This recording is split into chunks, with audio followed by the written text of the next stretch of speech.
মই আগতে কৈছোঁ যে ইয়াত নৱসেনাৰ বিকল্প নাই। এইটো কাৰণে নাই যে আমি নিজেও কৈছিলোঁ যে মাধৱ সকলোকে যে যদিহে আপোনালোকে ভাল কেণ্ডিডেট বিচাৰি পায়, যি ইলেকশ্যন খেলিব পাৰে, জিকিব পাৰে, যাৰ ওপৰত ৰাইজৰ আস্থা বিশ্বাস আছে। কাৰণ আমি 10 বছৰ আমি আছোঁ, ৰাইজৰ লগতে আছোঁ। আৰু সকলোৱে জানে ইয়াৰ আগতো এনেকুৱা ধৰণৰ বহুত প্ৰেক্টিচ হৈছিলে যে থিয়েটাৰ কেঁচুৰাবাজ আহিছিলে, তাৰপিছত শব্দৰাভা আহিছিল। তেওঁলোকে কিন্তু ইয়াত ইলেকশ্যন খেলি তিষ্ঠিব নোৱাৰিলে, যিহেতু দূৰৰে কথা। গতিকে সেইকাৰণে কোকৰাঝাৰৰ পৰা আমাৰ বৰমা বা বাক্সাৰ এইলৈকে সকলোৱে জানে। সেইকাৰণে তেওঁলোকে হয়তো কিবা কিবি কাৰণত এনেকুৱা ধৰণৰ কোচকাচ কৰিছে, কিন্তু এইটো বেছি এফেক্ট বুলি মই নাভাবোঁ। যে বিৰোধী বুলি ক'লে UPPL আছে, UPPL সদায় এটা প্ৰচেষ্টা চলাই আছে যে ডেমি কেইটামান কেণ্ডিডেট ইয়াত দিব পাৰে নেকি। আৰু সেইটো যদি মাধৱ সিংক ফ্ৰণ্টত কৰি কেনে দিয়া যায়, তেতিয়াহ'লে হয়তো ভাবিছে লোকচান বেছি কৰিব। কাৰণ তেওঁলোকৰ এইবাৰৰ বাজেটটো 200 কোটি টকা আছে। 200 কোটি টকাটো ৰাইজকতো নিদিয়ে তেওঁলোকে, এনেকুৱা কিছুমান মানুহক দিব যিসকলে যাতে ভোটটো কাটিব পাৰে।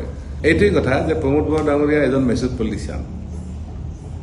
তেওঁ ভালকৈ জানে যে ক'ত ৰাইজক কনফিউজ কৰিব লাগে। ঠিক আছে, যদি আমাৰ এলায়েন্সে চৰকাৰ আছিলে, আপোনালোকে নিজেও জানে যে দিহিৰাৰ আমাৰ 3টা ভিচিটি তেওঁলোকে কাঢ়ি লৈছে, কিন্তু অসম BTCৰ ক'তো এটা ভিচিটি আমাক দিয়া নাই। আমাৰ কৰিবলৈ সেইটোৱে আপত্তি আছিলে।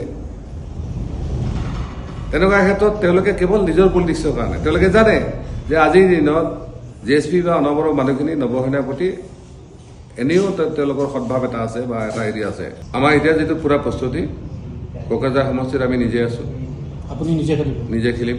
দৰং ওদালগুৰি যিহেতু জেনেৰেল সমষ্টি, তাত আমাৰ মহিলা এজনী আগবাঢ়ি আহিছে, তেওঁ ডক্টৰেট ডিগ্ৰীধাৰী, ভাল শিক্ষা দেখা আৰু সমাজকৰ্মী মানুহ।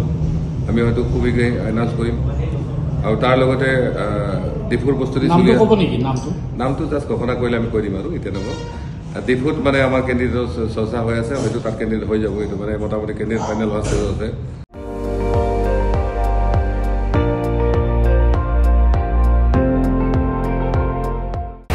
আপুনি চাই আছে ND24, সৰ্বশ্ৰেষ্ঠ নহয় সৰ্বোত্তমৰ দৌৰত।